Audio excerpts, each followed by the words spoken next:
Il y a quelques personnes qui arrivent encore.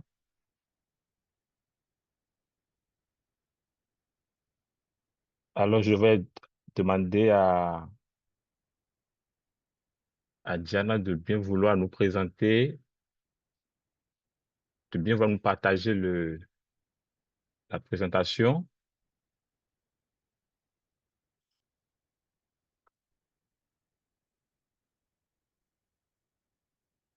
Alors, rapidement, quelques instructions pour pouvoir mieux réussir ce webinaire.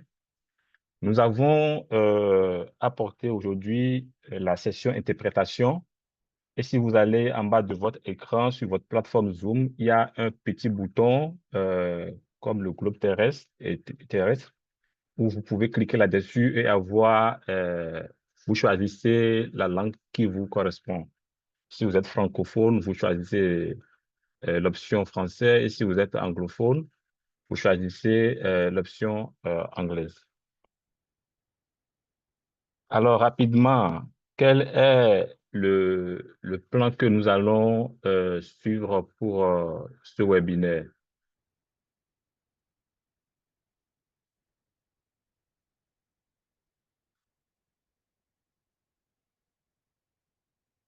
En premier lieu, nous allons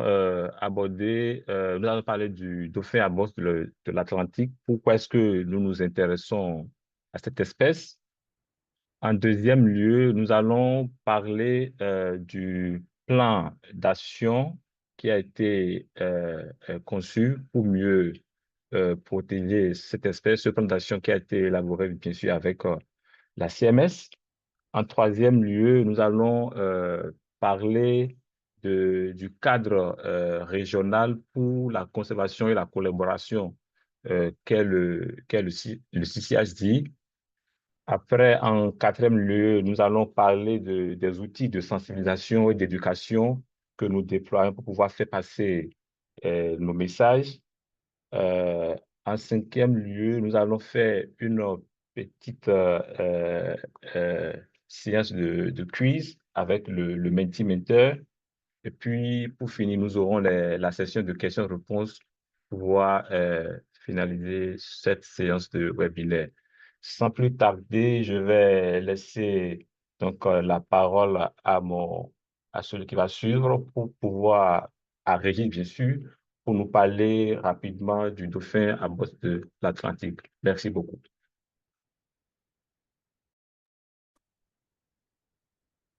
Bonjour à tous, je me nomme Judika Régis Kema. Je suis doctorant affilié au Centre d'études biologiques de Chizé à l'Université de La Rochelle en France, à l'Observatoire Pélagis à l'Université de La Rochelle en France et au laboratoire d'analyse spatiale des environnements tropicaux au département de géographie à l'Université Omar Bongo ici au Gabon. Conjointement, je travaille à l'Agence nationale des parcs nationaux. Je vais vous entretenir sur la biologie du dauphin à bosse. D'abord, qu'est-ce que le dauphin à bosse? C'est d'abord la première question, savoir qu'est-ce que c'est.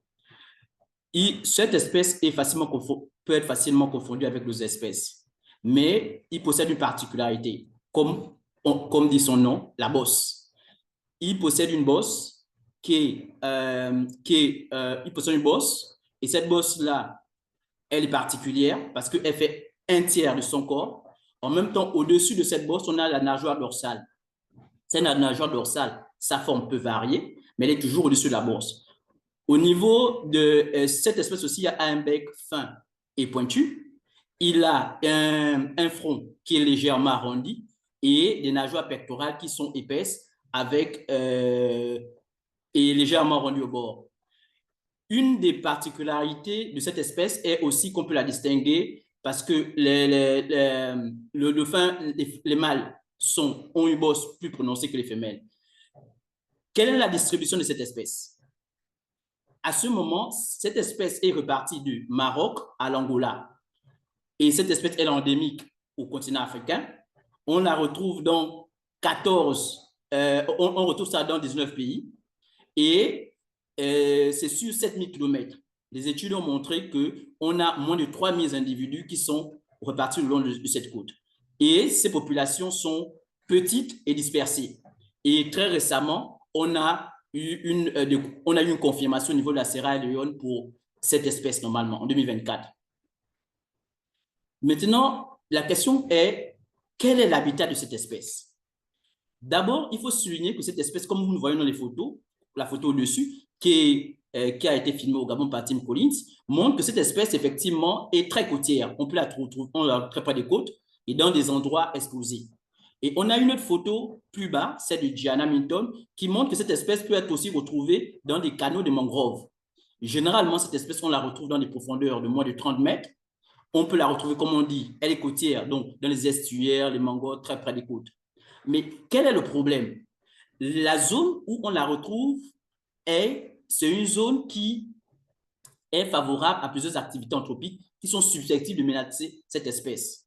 Voici pourquoi cette espèce actuellement elle est menacée. Je vais passer la parole à ma collègue pour continuer la suite. Merci.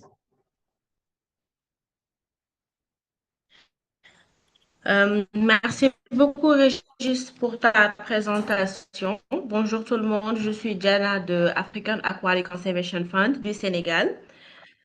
Et comme l'a déjà dit Régis sur la dépendance du dauphin à bosse de l'Atlantique au niveau des eaux littorales de l'Afrique, c'est parce que ces zones sont peu profondes, ce qui fait que l'espèce est exposée aux activités humaines, notamment à la pêcherie artisanale, à la dégradation et de la perte de l'habitat. Nous avons peu de données. Nous avons peu de données sur cette espèce-là, sur la population, la distribution, ce qui rend difficile tout ce qui est évaluation sur les tendances de la population. Bien avant, que ces menaces-là, qui sont le bycatch, c'est-à-dire les prises accidentelles, ne pèsent sur la population, il y avait déjà à l'aspect restreint de son habitat qui longe le long des côtes ouest et centrales africaines. Et de ce fait, les populations sont distribuées en petites portions sur l'aire de répartition. Vous voyez sur l'image qui a été prise au Congo, au Gabon, au Congo, autant pour moi, où il y a beaucoup de morts de cette espèce qui ont été enregistrées, ce qui ajoute une pression sur la population. Il y a également euh, la preuve que sur les populations qui ont déjà été étudiées sur l'espèce, on est conscient du fait que les populations sont en déclin. Et il est vraiment difficile de lutter contre cette menace qui est la prise accidentelle des individus dans les filets de pêche et les engins de pêche. Pourquoi? Parce que nous constatons une augmentation, comme sur cette photo, de la population de l'Afrique et cette concentration de cette population-là au niveau des zones côtières. Ce qui entraîne un développement côtier, notamment la construction de ponts, comme sur l'image que vous voyez en haut, à gauche, à droite en haut du Gabon, mais également un risque de dépôt de déchets au niveau des plages, un risque de pollution de l'eau et une superposition entre l'habitat de l'espèce et les activités humaines.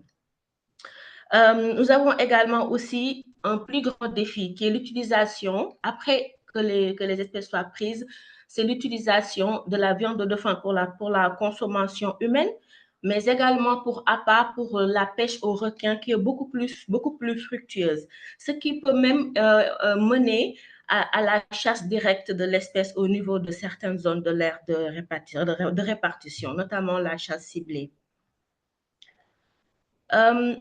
L'espèce est également menacée par le développement côtier, comme on l'a déjà dit sur les images.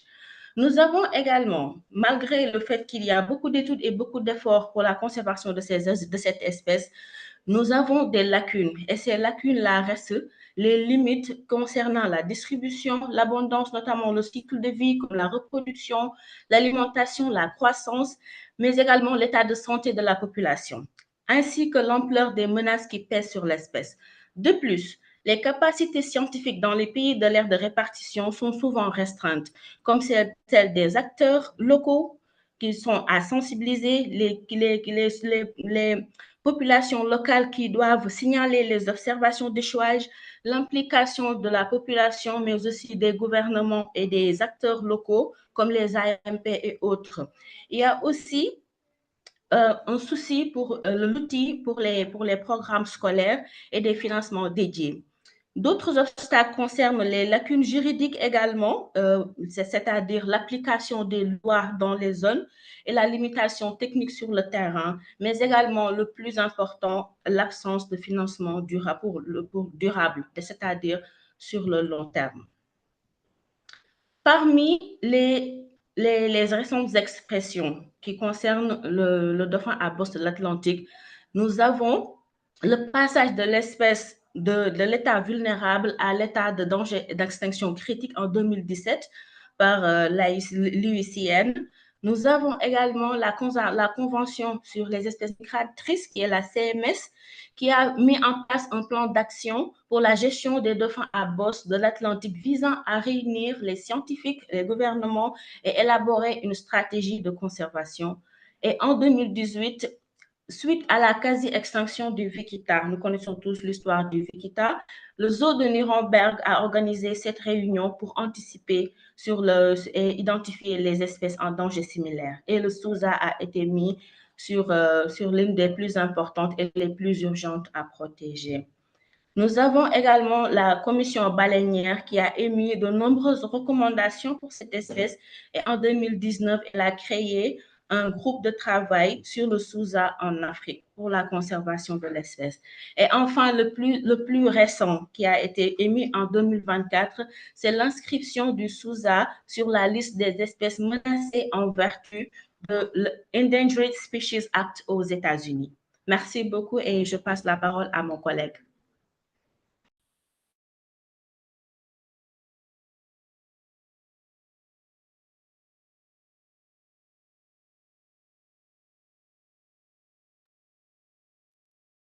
Max, tu es là? Oui, merci beaucoup Diana, mais je crois qu'on passe actuellement, c'est les quelques conventions relatives à la conservation du dauphin à bosse de l'Atlantique que vous voyez en ligne là. Et merci beaucoup à mes collègues Judicaël et Diana pour avoir posé le problème. Et nous allons maintenant passer alors au plan d'action par espèce pour le dauphin à bosse de l'Atlantique. Et moi, je suis Maximin Diondo, président du consortium pour la conservation du dauphin à bosse de l'Atlantique et aussi président du groupe de travail de la CMS sur la viande aquatique sauvage. Next slide, please. Alors, de quoi s'agit-il? Comme vous l'avez si bien dit de mes collègues Judicaël et Régis, et déjà en sa 12e conférence des parties, ce que nous appelons la COP, en 2017, la Convention sur les espèces migratrices a déjà adopté ce que nous appelons une action concertée. Cette action concertée, c'est en fait l'importance de souligner et qu'une action de conservation doit être développée pour l'espèce. C'est dans ce cadre que, comme tout le monde est d'accord qu'il y a la menace sur l'espèce, il a été décidé à la COP de 2017 de cette action concertée et en 2020, ça a été actualisé. Et cette action concertée spécifiait qu'il faille réellement qu'on arrive à un plan d'action pour la conservation de l'espèce et que ce plan d'action doit conserver des informations sur la biologie, l'écologie et le statut de conservation de cette espèce. C'est ainsi qu'à la 14e réunion de la conférence des parties, ce que nous appelons COP tout à l'heure, comme je l'ai dit, qui s'est tenue à Samarkand, en Ouzbékistan, nous avons finalement adopté ce plan d'action par espèce pour le dauphin à bosse de l'Atlantique. L'objectif principal, next slide please, et l'objectif principal de ce plan d'action, c'est de promouvoir la survie à long terme des populations de dauphins à bosse de l'Atlantique et de leur habitat en minimisant les impacts des activités humaines. C'est surtout ça, en minimisant les impacts des activités humaines à travers des actions de recherche, à travers la sensibilisation, à travers le renforcement des capacités et maintenant de passer à l'action. N'est-ce pas, Chris? Et par rapport à ça, comme vous pouvez le voir, et ça a été bien documenté tout à l'heure par mes collègues qui sont intervenus avant moi, sinon la grande menace sur l'espèce, comme nous l'avons pu le mettre dans le cadre pour arriver à déterminer quelles sont les actions prioritaires à développer pour la conservation de l'espèce, on a découvert que c'est la perte de son habitat, la dégradation de son habitat due au développement côtier. Diana l'a si bien dit tout à l'heure. Et nous avons un manque de données probantes pour pouvoir permettre de prendre des décisions de conservation. Nous avons un manque de ressources financières et de personnel qualifié pour contribuer à la conservation de l'action. Et la plus grande menace, c'est les prises accessoires. Et c'est tout cela qui a permis d'arriver à des actions de conservation. Et comme vous pouvez le voir par les prises accessoires, nous avons les résultats, les actions, et on les a classées. Est-ce des actions prioritaires ou comment est-ce qu'on pourrait les mettre dans le temps? Et pour prendre des exemples, parce que nous avons plusieurs objectifs. Ici, nous vous présentons seulement un des objectifs qui est d'arriver à mettre autant que fait se peut sur la place la connaissance que nous avons sur les prises accessoires et qui se passe dans la sous-région. Et par rapport à ça, lors de la COP 14 à Samarkand, voici les grandes lignes des décisions qui ont été prises et qui vont à l'endroit. Nous avons deux parties, hein, ce que nous appelons les parties à la CMS et les parties non membres de la CMS. Mais ça ne veut pas dire qu'elles ne sont pas intéressées par l'espèce. Donc, vous voyez, par exemple, nous avons dit que les parties, c'est-à-dire les pays qui siègent et qui reconnaissent qu'ils sont partis à la CMS, qu'ils devront entreprendre des actions du plan d'action par espèce dont la mise en œuvre est immédiate et qui doivent être réalisées en priorité dans les 3 ans. Il y a aussi des actions qui ont été orientées vers les non-membres de l'aide de répartition qui doivent soutenir les actions des autres membres.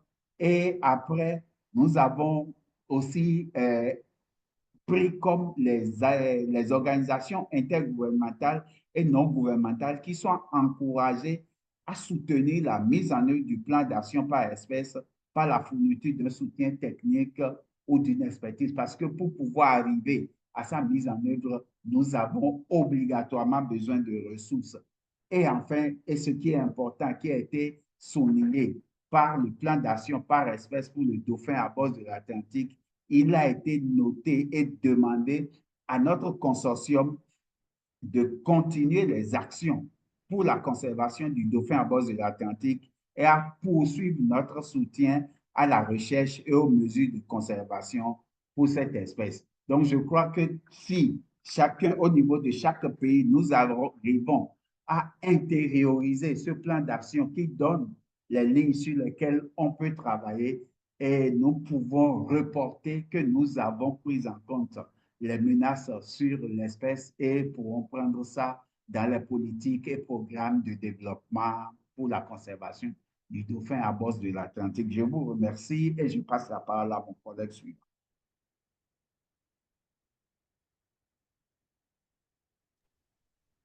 Thank you very much. I'm so happy to be able to also give a talk at this webinar and to follow after Maximin and my other colleagues. I'm going to talk about the CCAHD as an entity. You have heard about the Atlantic humpback dolphin, the threat that the species is facing, the actions that are being done. And now the CCAHD is the Consortium for the Conservation of the Atlantic Humpback Dolphin, which is that regional network bringing together all the stakeholders, including the government, the researchers, university, NGO, together to work for the conservation of this Atlantic humpback dolphin. The CCAHD is recognized by the CMS as an important partner, especially in the implementation of the single species action plan that Max just presented here. And the action is through research and conservation measure. And just recently, the CCAHD has been formalized as an entity based in the Netherlands. So now you may find in some documents CCAHD Foundation, but in our social media and all the document you'll be finding, it will be CCAHD. So CCAHD was formed in 2020 from the recognition of the traits that were identified, the importance of saving these species. Researchers came together and decided to take action in a way that the species will be protected. So that the things that have happened to the other species and that are happening like to the vaquita will not happen to the Atlantic humpback dolphin. And one of the first activities that were done was to start to create a website which is, you can find susatc.org, and the information on the website are shared in 3 languages, in French, English, and Portuguese. And those information come from the work that is, people from Nigeria, English speakers cannot hear us. Maybe they should switch the channel.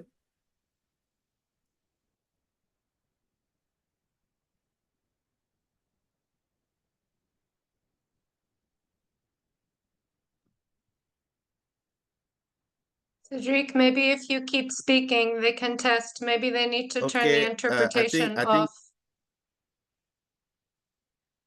Okay, so I was saying that the partners, the CCAHD now is over 100 partners coming from the 19 countries of the species range. As you can see on the map, is from the Western Sahara to Angola in the south. And now the CCAHD has partners in all these countries, which interact at various levels. And so those partners include independent scientists. So anyone as independent scientist can request to join the CCAHD. Local national NGO can also request to join as partner. International NGOs, marine protected areas, government agency, university, all the entities. If you feel like you are working toward Atlantic humpback dolphin conservation or in the species range, you are welcome. So now you can see some logos of the partners that are supporting Atlantic humpback dolphin conservation within the species range, and some of these partners are even based out of the species range, but are able to contribute in one way or another. Can we go to the next slide?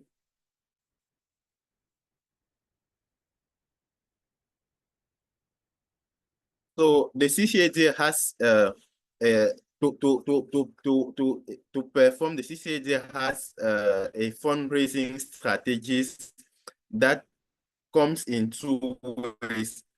One is whenever the CCAHD identify an opportunity for funding, or when the CCAHD learn about an opportunity for funding, if the grant is suited for range countries or NGO or individuals within the species range, in that case, the CCAHD advise by sending information in the mailing list, and encourage partners to apply, and also even offer to review the applications, provide recommendation letter. And the other way is to identify potential funders or identifying the grants that are suited for the regional initiatives, like that can bring together multiple organizations within the species range or multiple countries. And in that case, the CCAHD will apply for those funding and set up a contract to work with those organizations. And in either way, the fund will be used in the species range to support the conservation of the Atlantic humpback dolphin, coordinate, bring together the partners. So in whether the fund is applied by an organization or directly by the CCAHD will be there to make sure or to accompany the organization and bring them toward that collective goal. So some of the collaborative projects that have been done so far, and that this will surely not be all because we have since 2020 we have been on the ground. Let's start with Senegal, where boat-based survey and acoustic has been conducted with the support of the Loro Parquet. Diana was just presented is one of the key player in this in this project in Senegal. Going down to Guinea, thanks to the Mohammed bin Zayed and the other funders, activities have been done on the field, including acoustic survey, the development of the Keta and the dolphin book that I will really encourage you to take a look to our social media. We find it a very interesting, which is sweet for children to us, the adult and the researchers. And moving also to another country, we have in Cameroon, where I am based, where we have had the regional collaboration with 6 countries to conduct a survey to understand local ecological knowledge, what fishers think, what the community think about Atlantic humpback dolphin, where they have been spotting the species. And it was a great pleasure to have over 80 lines of data from the 6 countries, including Senegal, Liberia, Cameroon, Gabon, Congo. I don't know if I'm missing one, but that was done in 6 countries. And still in Nigeria, for instance, the CCAHD has supported the documentation of stranding and bycatch, helping to build a strong database of what is about Atlantic humpback and other cetaceans, because the actions are not only limited with the Atlantic humpback dolphin, but also the species that are interacting with the communities that are interacting with the Atlantic humpback dolphin in the environment. Also, the Keta and the dolphin book has been shared in these countries. I will take the opportunity here also to acknowledge one of our supporter, Julie Oswald from the University of St. Andrew, who has been supporting the activity of passive acoustic monitoring, helping to develop a classifier for Atlantic humpback dolphin, supervising our work, providing guidance for us to have good work on the field. And also Diana, who has been collecting data on the field, Clinton and all the team working to collect acoustic data in Congo, Gabon, in Cameroon actually. And I'm very grateful for that to our team. Going next, the CCAHD has also supported education, not only for kids but also for researchers, by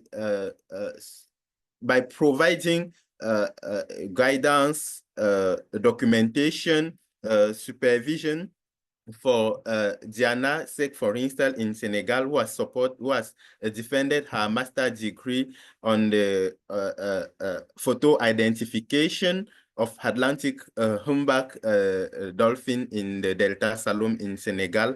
I myself, I will thank Diana, by the way, for what she has been doing for me to support my, to defend my master degree on the local ecological knowledge on the Atlantic humpback dolphin and other cetacean species in Cameroon. Regis, who is here, is also pursuing his PhD work with the support of the CCAHD. Elizabeth from Ghana has also defended her master degree last year in January, and currently the CCAHD is assisting her to find sweet opportunities for PhD and have a very good work on the field. I will hand it to my colleague who will continue on this presentation. Thank you. Merci Cédric pour ta brillante présentation. Et nous allons un peu changer la chronologie. Nous allons faire un petit break pour permettre à Angèle, qui est notre interprète, de souffler un peu. Et à cet effet, nous allons rapidement faire le Mentimeter, pouvoir recueillir certaines attentes de la part des participants. Donc, je vais demander à Diana de bien vouloir partager les informations par rapport au Mentimeter pour que les participants puissent scanner le code QR. Voilà. Voilà le code QR que vous aurez à scanner. Dès que vous scannez le code QR, vous serez directement connecté sur la plateforme Mentimeter. Ou bien aller sur Mentimeter et aller sur le site www.mentimeter.com. Arrivé là-bas, vous allez taper le code que vous voyez, le 6754 4616. Et vous avez accès à la plateforme. Est-ce que vous arrivez à vous connecter? Alors, Tiana, je te laisse continuer.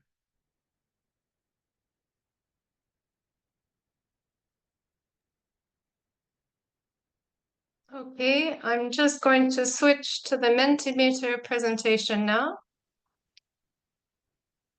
And hopefully this will work. I hope you'll be a little bit patient with me.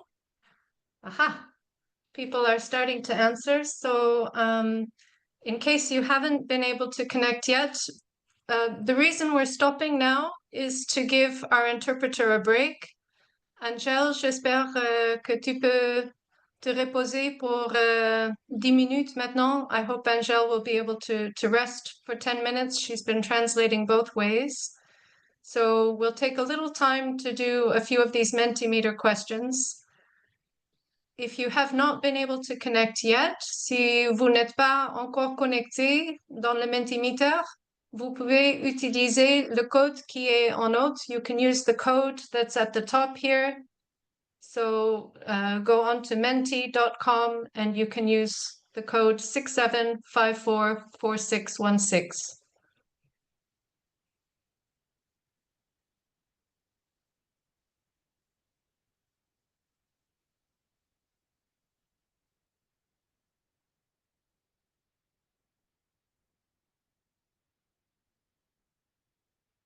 So the first question, where do we have people joining from? Benin, Congo, Nigeria, Tunisia, Brazil, Scotland, Gabon. Someone's joining from the Mentimeter code.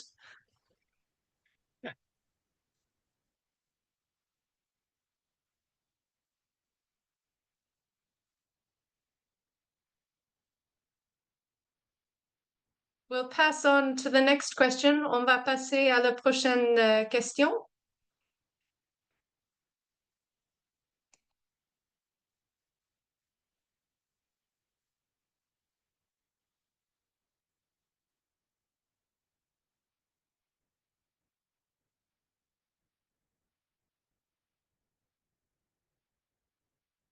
Which single word best describes the Atlantic humpback dolphin, in your opinion? Quel mot décrit le mieux les dauphins à bosse de l'Atlantique, selon vous? Si vous pouvez passer à la prochaine question. La bosse, vulnérable.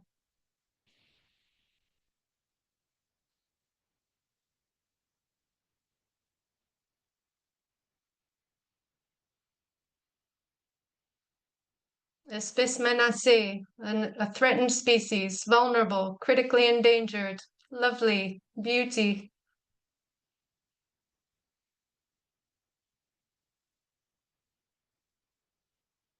Rare, rare.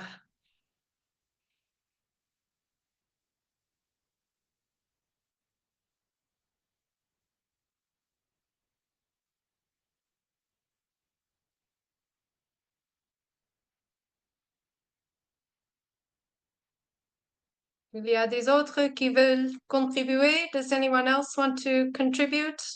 Are people having trouble connecting to the Mentimeter? Yes, I have a trouble connecting. I'm going through the chat if I could find a link, but not finding. So it's here at the top. If you go to mentimeter.com, and then at the top of the Mentimeter page that you land on, you should have a space where you can enter a code.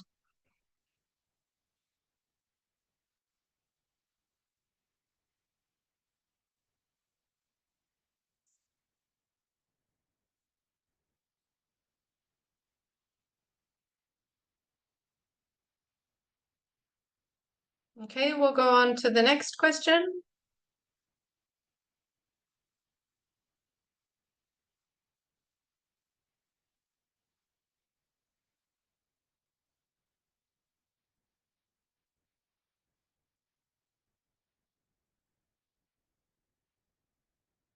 Which tools are most important for dolphin conservation, in your opinion? Selon vous, quels sont les outils plus importants pour la conservation des dauphins? Policy frameworks, les cadres politiques, public outreach and education, sensibilisation et éducation du public, or research to address knowledge gaps, recherche pour combler les lacunes des connaissances?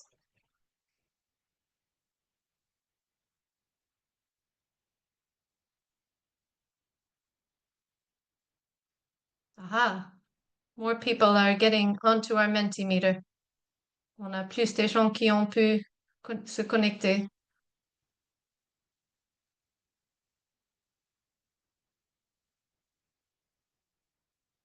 So that's interesting. We have a division of opinions about what is most important.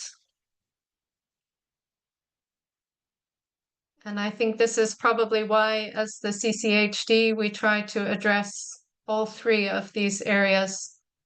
Donc, on a des différentes opinions sur les actions qui sont plus importantes, soit le politique, soit l'éducation du public, soit les recherches. C'est pour ça que nous essayons dans le CCHD de faire les trois types des actions.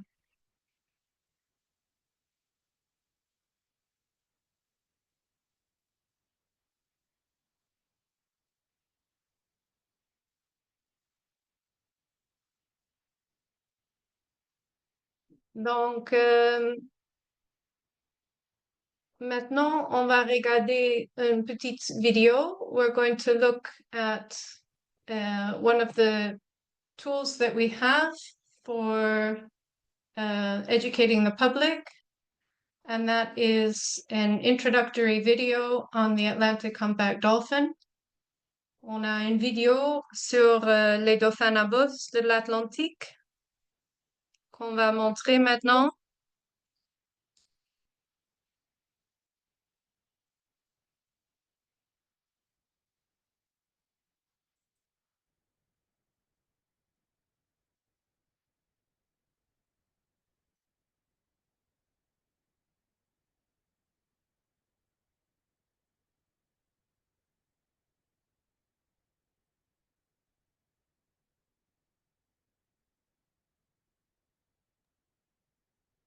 We can hear the sound, Gianna.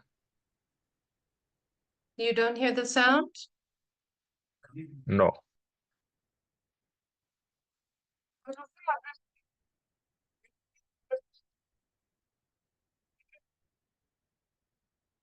Is it better now?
Sorry about that. I understand that some of you had trouble with the sound.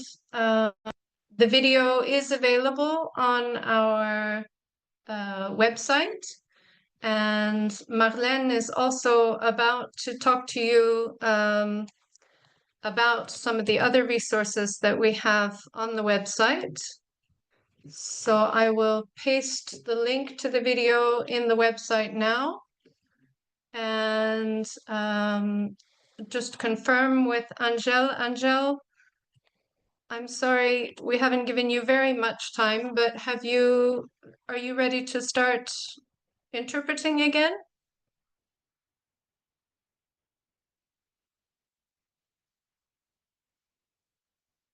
Angel, tu es là? Yeah, and she's translating what Okay. you're saying. Great. I will start the PowerPoint again then, and we can have the last part of our PowerPoint presentation. Marlène will be able to share with us.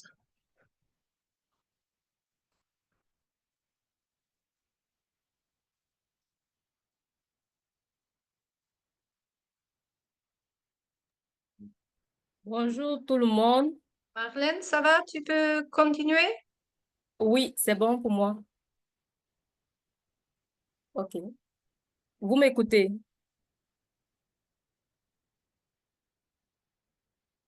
Allô? OK. Donc, bonjour tout le monde. Sur l'écran, vous voyez un QR code et là, vous pourrez directement accéder à la page de ressources du CCAHD. Donc, à la suite de mes collègues qui ont placé le contexte, on a parlé du CCAHD, nous avons parlé du dauphin à bosse de l'Atlantique, nous avons présenté toutes les menaces qui pesaient sur le dauphin à bosse, d'où son statut en danger critique et tout ce que le CCHD fait pour la conservation du dauphin à bosse de l'Atlantique. Donc là, je vais vous parler des ressources disponibles sur le site du CCHD. Donc là, nous avons les revues scientifiques. Lorsqu'on prend la revue scientifique, nous avons accès à la littérature scientifique, nous avons accès à plusieurs données. Là, il y a une barre de recherche qui va s'afficher et on peut filtrer par date, par titre, par pays. Il y a beaucoup de documentation qui est disponible. Je vous encourage vraiment à aller suivre tout ça, essayer de regarder. Nous avons des documentations très récentes. Il y en a des publications de 2022. Et ensuite, à part la revue scientifique, nous avons aussi des documents que nous pouvons télécharger. Il est vrai que le consortium est assez jeune, il a moins d'1 an, mais nous pouvons constater il est très fourni, il a beaucoup de ressources. Nous avons par exemple 2 fabricants d'équipements acoustiques passifs qui ont promis des unités pour le suivi en acoustique qui seront utilisées au Sénégal et dans d'autres pays. Nous tenons aussi à dire merci au président de la Société américaine des cétacés, M. Yucker Gotter, qui a conçu le guide d'identification des mammifères pour la région. Il a utilisé de magnifiques illustrations et d'autres artistes aussi ont aidé à produire des ouvrages, des trucs à colorier, des rapports, des protocoles et tout ça. En infographie, par exemple, nous voyons là la carte des... Diana, c'est un peu trop rapide. Je ne sais pas si nous pouvons un peu rentrer.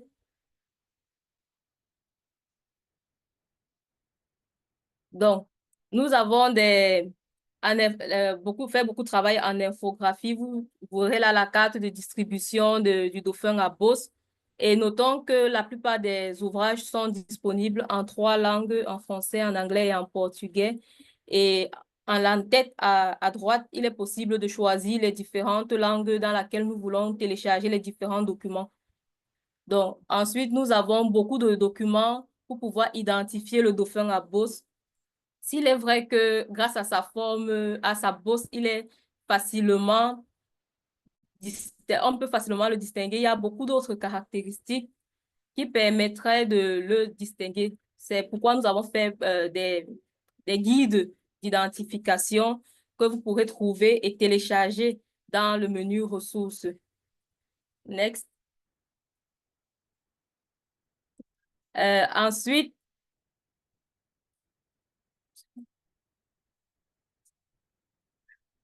Ensuite, Diana.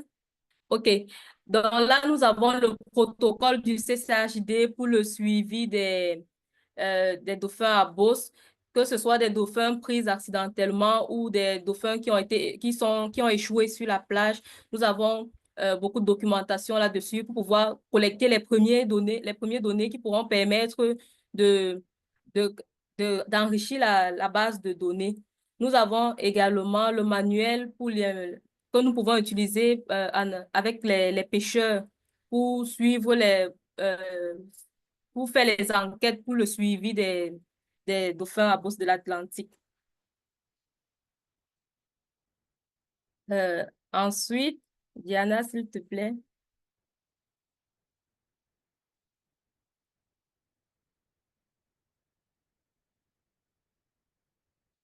Donc, nous avons ensuite des guides d'identification, les fact sheets. Comme je le disais, c'est disponible en français, en anglais et en portugais. Concernant l'éducation environnementale et l'éducation et les sensibilisations, le CCHD a aussi beaucoup de ressources que nous pouvons utiliser, que ce soit avec des enfants, que ce soit avec les pêcheurs ou les plus grands.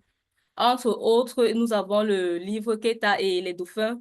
Et le dauphin, c'est un livre très passionnant qui parle d'un jeune qui, par tétutesse, va vouloir aller en mer tout seul et il va vivre une très belle aventure. Je vous conseille vraiment de le lire. Il est très édifiant et assez détaillé, ce qui fait qu'on comprend vraiment les réalités et les pressions qui pèsent sur le dauphin à bosse et sur l'océan en général. Nous avons la carte à colorier. Ce qui est très intéressant avec cette carte, c'est qu'on n'a pas vraiment besoin de couleurs.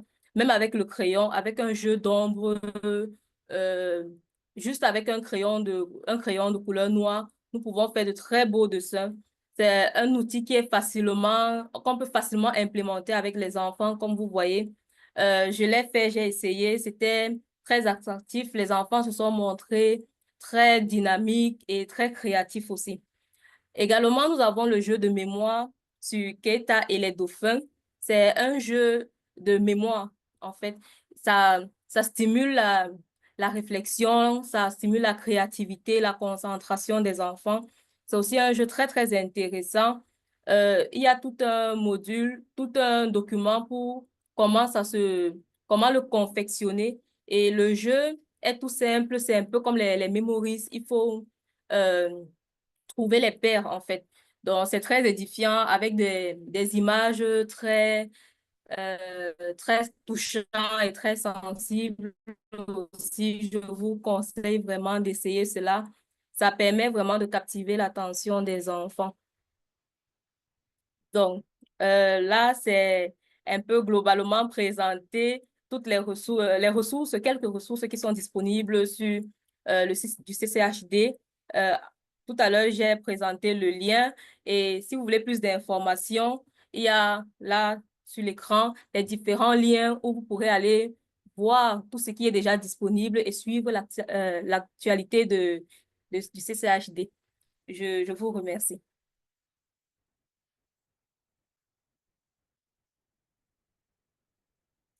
Diana. Oui, merci Marlène. Joie Didier, tu veux continuer avec l'animation du webinaire? Oui, merci beaucoup, Marlène. Merci à Diana pour votre passage. Comme l'a dit Marlène, nous avons le Facebook du consortium qui est fonctionnel, l'Instagram, le LinkedIn. Et nous vous invitons chaque fois à nous suivre sur nos canaux sociaux et à partager, aimer pour pouvoir porter tout ce que le CCHD fait comme action de conservation pour cette espèce qui est vraiment menacée et que nous travaillons en conservation pour pouvoir mieux protéger. Alors, à la suite, nous allons rapidement ouvrir une session de questions-réponses. Mais avant ça, oui, une session de questions-réponses. C'est vrai que je n'ai pas le retour actuellement.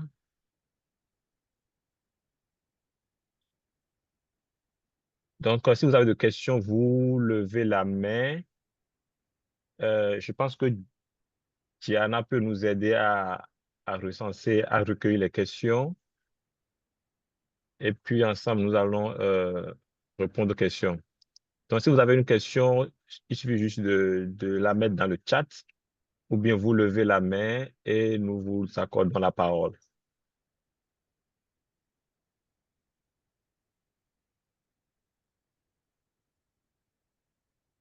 Des questions sur les présentations, tout ce qui a été dit au cours de ce webinaire.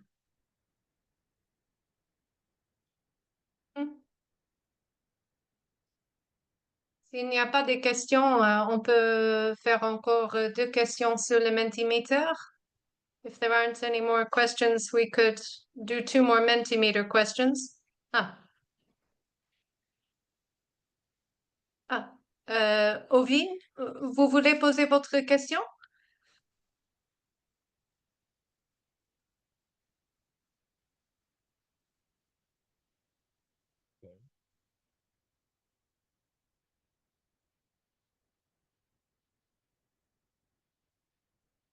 OK.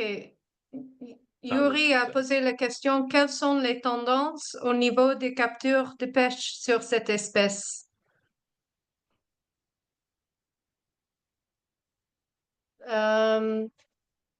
We are trying, on essaie de recenser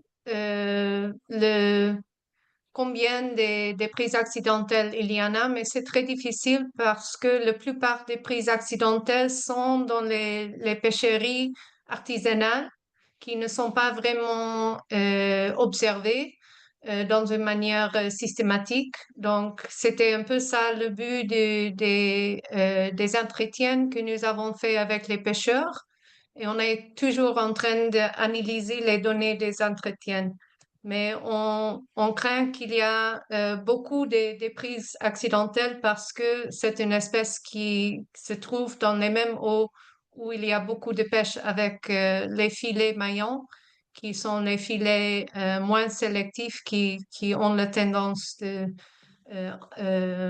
emballer les dauphins aussi.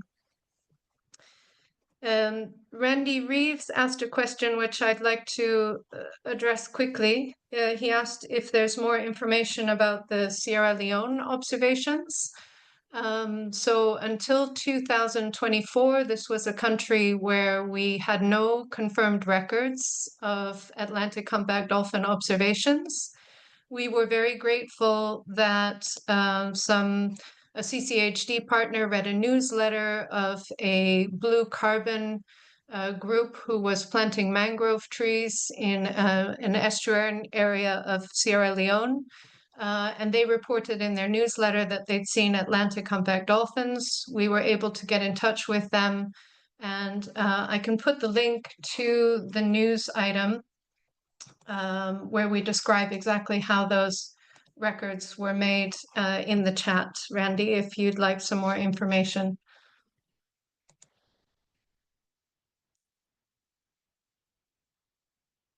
Are there any other questions? Est-ce qu'il y a des autres questions?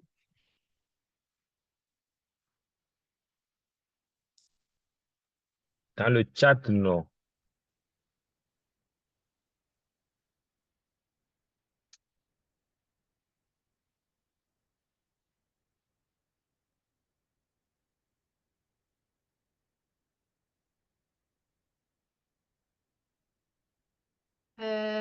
Joie Didier, qu'est-ce que tu en penses? Est-ce qu'on doit continuer un peu avec encore des mentimeters ou c'est mieux de terminer le webinaire?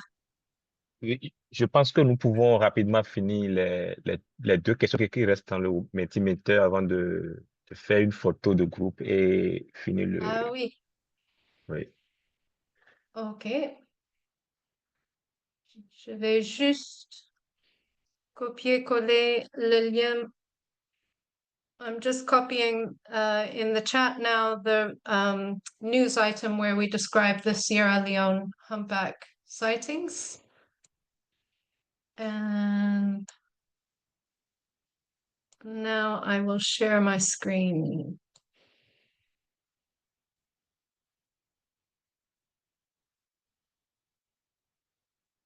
Vous pouvez voir le Mentimeter encore? Do you see the Mentimeter? No, but you are sharing your full screen. Uh-oh.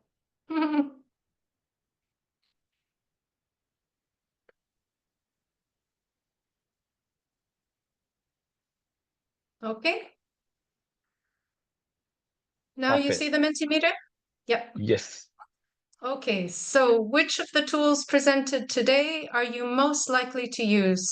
Parmi les outils présentés aujourd'hui, lesquels vous aimeriez plus utiliser? Again, you can connect to the Mentimeter by going to menti.com and using the code. So the PowerPoint presentation that our colleagues shared with you today is available to anyone who requests it and to all CCHD members. And it's available for you to adapt and to use for any engagements you have with government or industry stakeholders or anyone else you would like to share more information about the species with.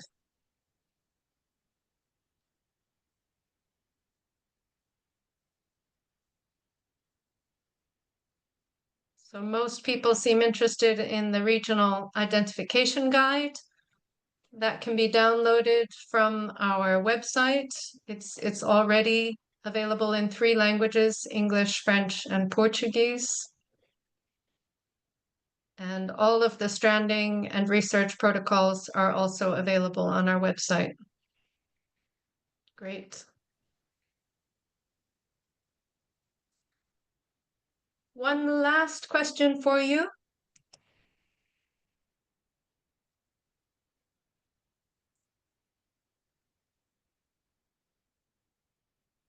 And that is, which topics would you like to see addressed in future CCHD webinars? Quel sujet aimeriez-vous aborder lors des prochains webinaires du CCAHD? It would be wonderful to have your ideas. If you don't have time to squeeze it into a Mentimeter response today, please feel free to email us anytime with your suggestions, and we will try to accommodate you.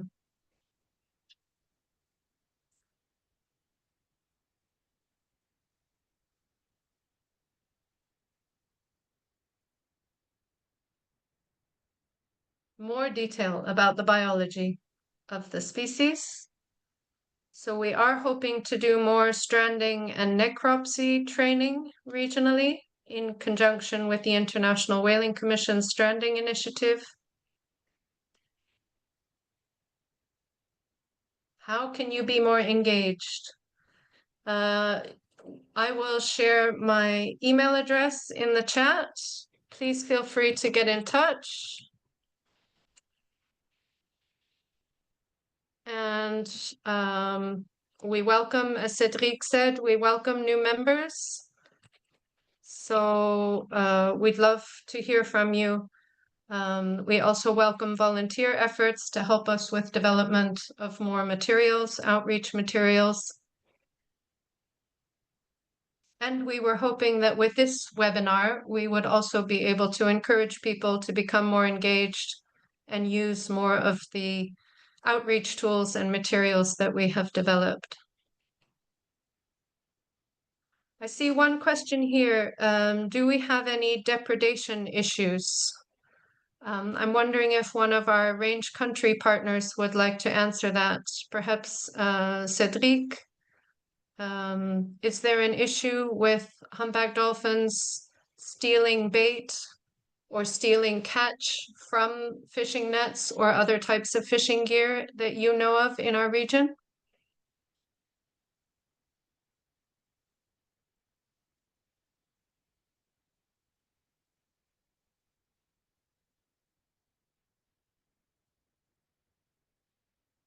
Cédric, tu es là? Yes, Kiana, I didn't get the question. So Rimel, who's joined, is asking whether there is a problem with depredation. Do the dolphins steal the catch from the fishermen's nets or lines, or do they steal bait from the fishermen's nets or lines? Or are there any other kind of negative interactions with fisheries other than the bycatch that we described? Well, as the species is found in the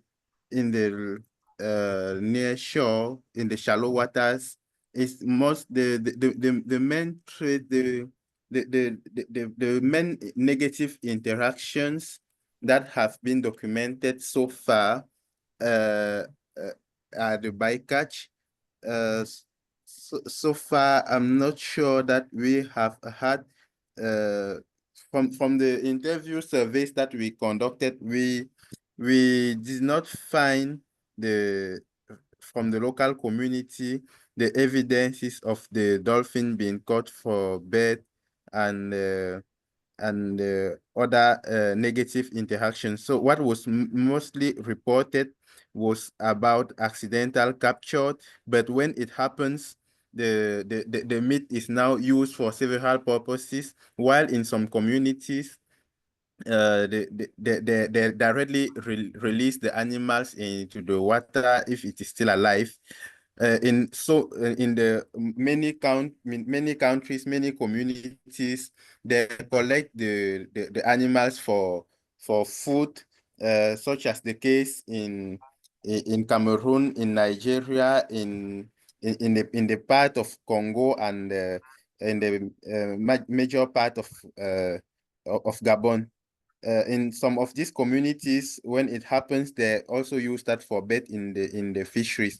So basically, we didn't yet collected evidence about that, about people chasing the dolphin for that purpose, but it's most about bycatch and then multiple use of the meat after.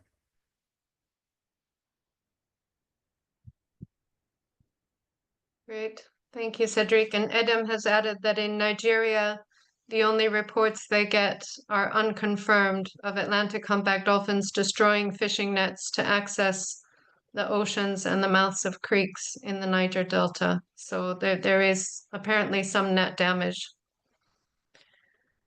I just want to go back to an earlier question that Ovine asked. Est-ce que le CCAHD peut accompagner les étudiants qui veulent travailler sur le dauphin à bosse? Is there anything the CCAHD can do to support students who want to study Atlantic humpback dolphins? Please get in touch with us. We have the research protocols, which can help researchers who are starting out with new projects. And we can also try to connect students with more experienced researchers in the region. And in some cases, we can never promise anything, but we can try to help students look for funding, for scholarships and grants to support their work. So please get in touch and we will do our best. We had another question. Do we trial any measures to mitigate bycatch? We had some good workshops on this during the meeting that we had in Cameroon in December. And our colleagues in Congo, I'm not sure if any of them are here with us today. I didn't see them on the list. Are going to try testing some empty plastic bottles on nets, which allow the dolphins to perceive the nets more easily with their echolocation. The bottles reflect the echolocation clicks that the dolphins send out more effectively than the nets themselves, and it allows the dolphins, we think, to perceive the nets and avoid them. It's been shown to be effective to reduce Franciscana dolphin bycatch in Brazil. And so we have invited the researchers that did that research in Brazil to come and talk about their work and to demonstrate the technique to fishers and to our research partners in the CCAHD. And we would like to do more of these kinds of trials. So we're always looking for funding and support to be able to do more of that. We work very closely with the International Whaling Commission's Bycatch Mitigation Initiative. I see Elizabeth Campbell from the IWC is on with us today. Elizabeth, is there anything you'd like to add to that?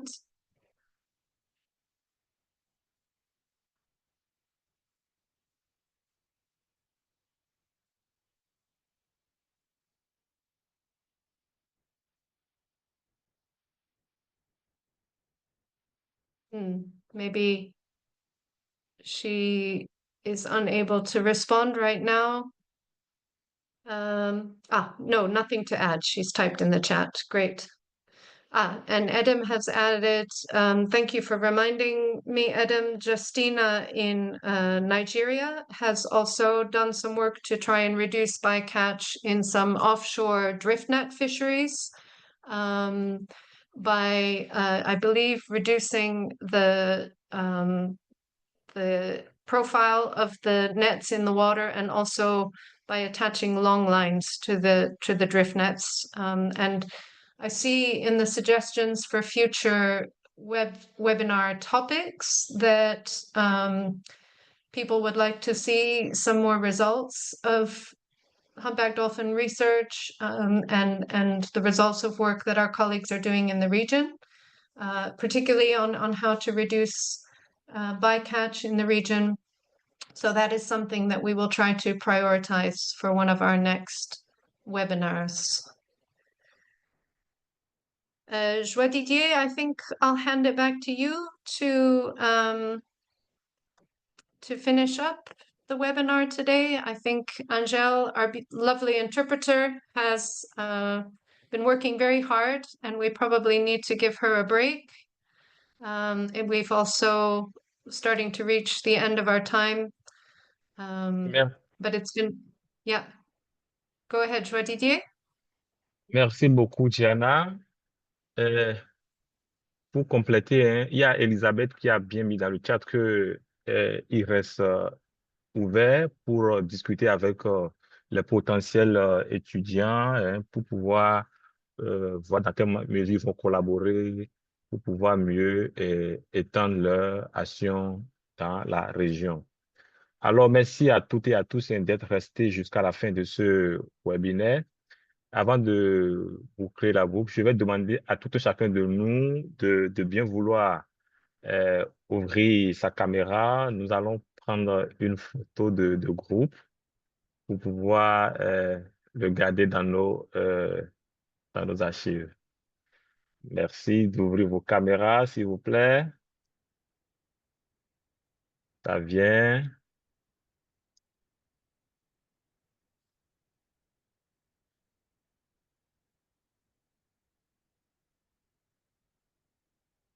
Il y a quelques-uns qui n'ont pas encore ouvert leur caméra.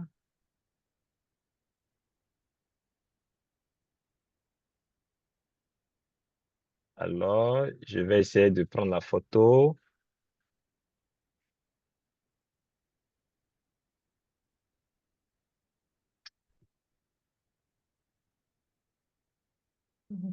Un instant, je vais réessayer. Voilà.